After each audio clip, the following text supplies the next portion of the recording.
Да бъдеш специален не е лесно. Не знам защо, но винаги съм искала да стана специална, да мога да направя нещо супер грандиозно и велико, което да остане занапред в бъдещето и просто да ме запомнят. Но сметка на това, аз съм голям мързел, стоя си на телефона, скролвам в Инстаграм, гледам YouTube, но през някои промеждутъци рисувам и то също всеки ден. И така, макар да мързелувам, лека по лека се усъвършенствам. Аз няма да бъда от хората, които ще ти кажат направи това и това и това и това и ще се усъвършенстваш, ще станеш перфектен, всичко ще е наред, лок-ин и така нататък. Аз ще ти кажа как да се подобряваш, без веднага да правиш една огромна промяна, която също толкова бързо, колкото си я направил, ще се откажеш от нея. Нито пък ще те карам да полагаш неимоверни усилия по пътя си към това да станеш по-добър за самия себе си. Хело, все пак сме мързели и не искаме да полагаме толкова много усилия. Дори в момента бих се починала малко, но няма да го направя. Живеем в поколение, в което всеки се стои на телефона. Аз съм част от тези хора, за жалост, съжалявам, но е така, признавам си. Нека призная нещо.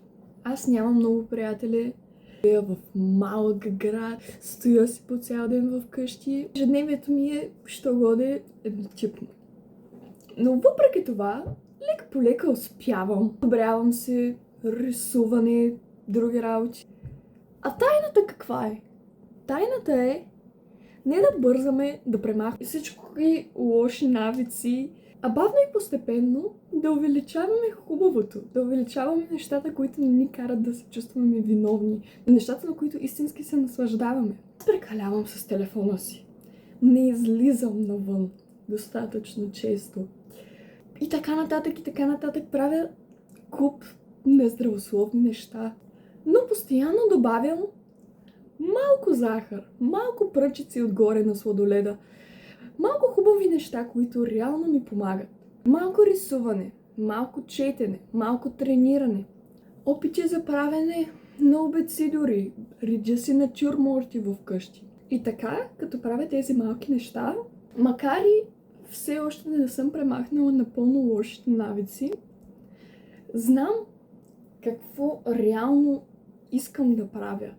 Защото аз рисувам. Знам, че искам да се занимавам с рисуване. И макар да имам лоши навици и да си губя времето, честно казано, въпреки това успявам да отделям по малко време, да бъда успешна в същото време с това, с което се занимавам. И така успях да влезна в мечтаното си училище в художествена гимназия и всеки ден, без да осъзнавам, стъпка по стъпка, рисуването ми доста се подобри. При мен рисуването, при вас може да е нещо друго, но не стана изведнъж и има много какво да се подобри. Все още има много неща, които ме дърпат назад. Важното е да знаеш, че процесът е важен, а не крайният резултат и не става веднага. Към всеки лош навик добави нещо продуктивно. И вярвам, че накрая всеки ще си намери това, което най-много дърпа него. При мен е рисуването, при вас може да е нещо друго. Така вървя по своя път. Да стана специална. Да измисля нещо. Да. Ще има моменти, в които ще стоя и ще гледам Instagram Reels сигурно 3 часа. Лош навик, ядох зърнена закуска по средата на следобед.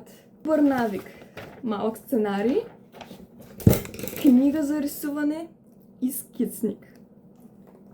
Последвай, за да видиш пътя към това как ставам специална. Така, като добавяме по-малко от доброто, лошото вече не ни дразни чак толкова много.